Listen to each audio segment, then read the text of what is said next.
Carfix and DIY. We have here, guys, a cabin filter for Hyundai Eon. So this is known as a aircon filter. So we're going to install it here in my Hyundai Eon. So let us check what is inside.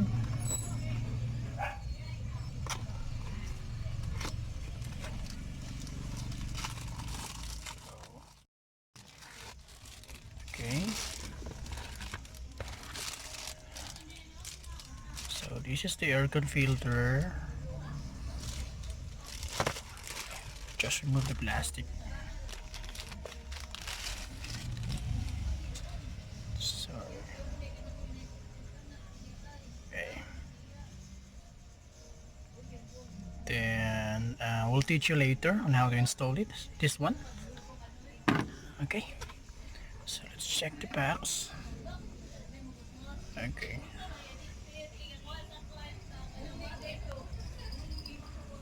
it has a parts number. So this is made of filter king. So this is a replacement only, not the original or the OEM. But although this is not the original one, but we can use it since we are periodically change the filter, so there's nothing to worry about it. So now we're gonna locate kung nasaan yung cabin filter ng aircon. So basically nasa likod siya ng ito, glove box. So this is the glove box. So kailangan natin itong tanggalin at yung cabin filter is nasa likod nito. The component of cabin filter, kasama siya ng blower. So isang buong assembly talaga siya. But yun nga, disposable yung cabin filter.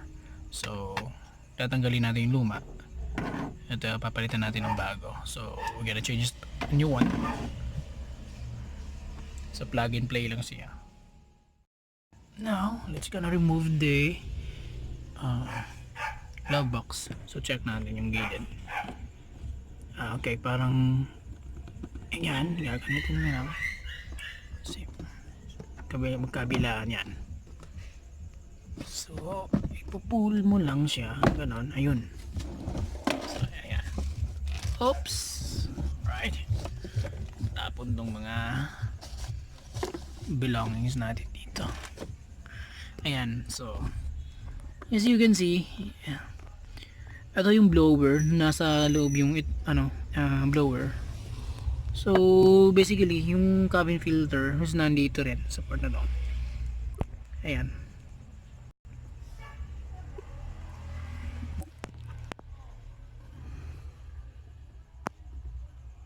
nararayaan. So ito yung blower. So nandito yung ito yung cabin filter. Ayan. So pag bubuksan natin to, may clips dito yan. Ayan, so magkabilaan. So yun, tapos pull lang natin. Okay, so saan natin dito. Ito yung cover ng cabin filter. Oh, wala siyang ayan. So ito yung cabin filter. As you can see, wala na siyang wala talaga siyang wala siyang, ayan. So screen lang yung meron. So hindi siya ganito. Ayan. So ayan, wala siyang ganito. Wala siyang filter.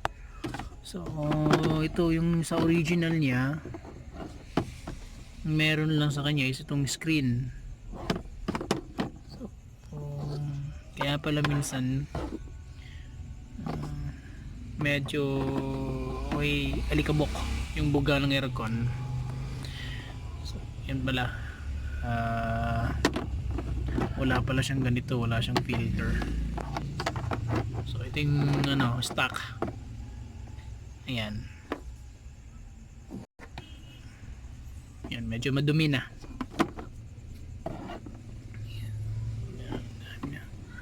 Ito, pwede pa naman to siyang hugasan, pero hindi ko na ito ikakabit. Mas yan, ito mas maganda itong isa kasi talagang meron siyang filter yan. Ayan, so kaya niyang i-filter yung hangin na papunta sa may aircon. Kasi yan so bali yung hangin manggagaling dito yan, dito niya kasi higupin yung hangin. Pwede rin dun sa labas pag yung air circulation is kukunin mo sa labas yan. So doon sa may firewall nya, dito lang ina-adjust yan. Ito sa loob yung circulation ng air. Ito pag sa labas, yan, sa labas siya hihigop. Yan. Syempre sa loob lang tayo kasi pag sa labas minsan dumadaan ka sa may kanal na amoy mo yung baho ng kanal. So dito lang tayo sa loob. Ito hihigupin niya. So ang gamit ng filters to ayan, of course, is to filter the air na hihigupin niya, hihigupin ng blower. Ayan. So, kakabit na natin tong filter. So as you can see, ito yung original. Ayan, ito yung stock. Screen lang pala siya yung stock niya. Wala talaga siyang ka-filter, no? So ayan, ito yung bago. So kakabit na natin siya. Ayan.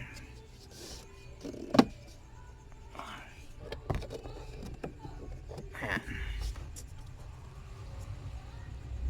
So nakabit na natin. So bali itong blower kasi iikot to, magpo-blow.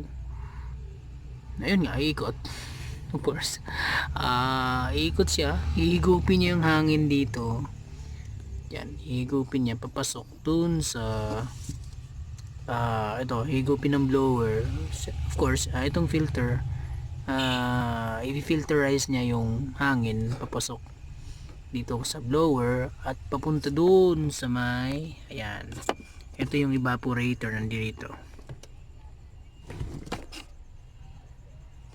Ayan. So ayan, ayan, parang dito. Saan nga pa yan? Ayan yan, ito. Yung evaporator, so nasa loob. Bali, yung evaporator, yun yung nagpapalamig. Bali, parang basically para siyang aircon. Yung makikita mo sa likod ng aircon, meron siyang mga maraming wind, yung screen. Aluminum yun. Yun kasi yung lumalamig. So, i-blow siya ng blower. Yun. I-blow niya yung evaporator. Yun yung magkikreate ng air condition sa loob ng sasakyan. So, ganun din naman sa bahay. Same din naman ganun. Yun yung function ng air condition ng sasakyan. Same process lang naman. May filter. So, ito yung filter niya. So ayan, nakikabit na natin. So i-position na natin siya ng tama.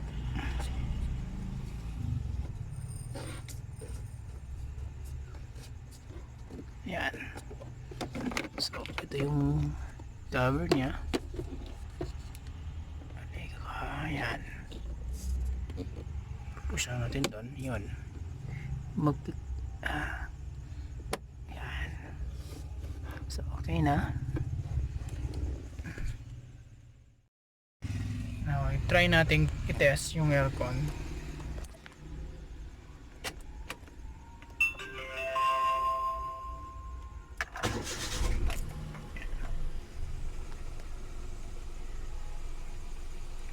AC. Grab natin ito.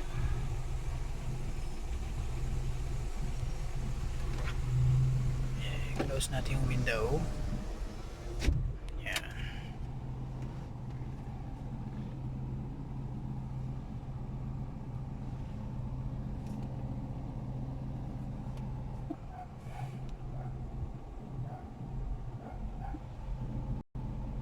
Ayun.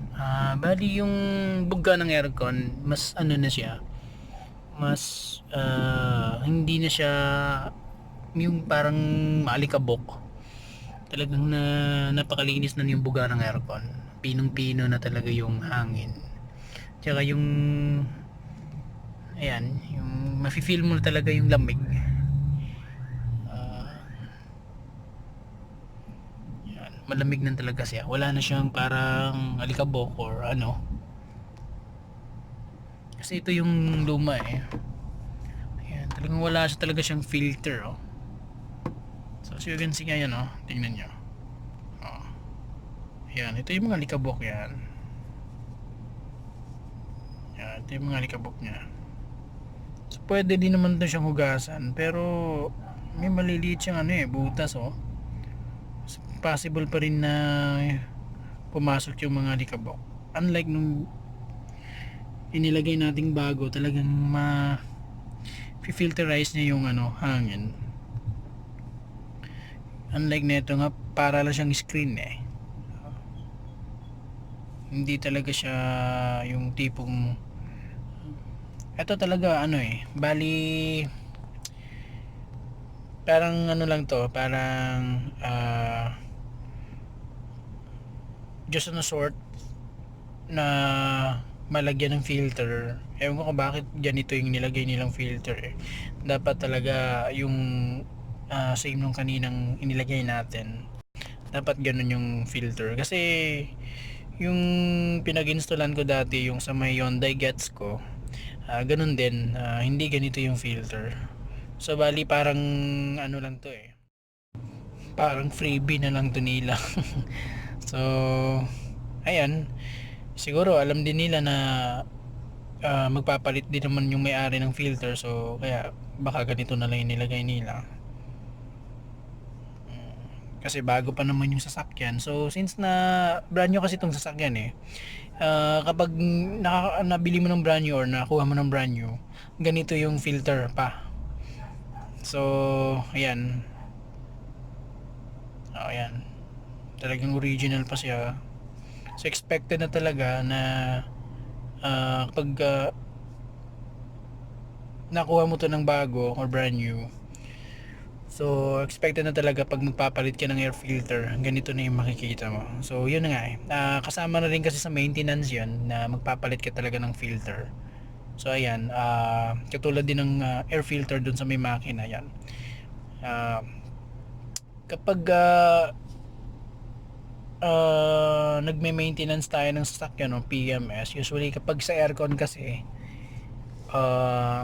basically every 6 months to eh. Pwede mo ring gawing ano, depende sa kilometers na nako-consume mo. Pero kung gusto mo naman na malinis yung buga ng aircon o maganda pa rin yung lamig, mas maganda kapag ginagawa mo to, nagpapalit ka ng aircon filter every after 6 months, so at least twice a year.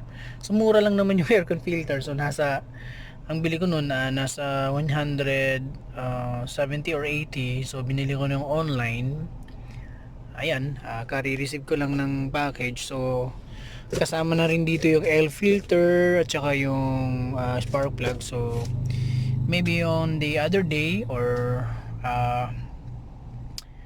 magpapalit tayo ng air filter at saka ng spark plug. So check out na lang sa other video ko yung tutorial kung paano siya magpalit. So ito muna na cabin or aircon filter lang muna yung pinalitan natin for this particular video.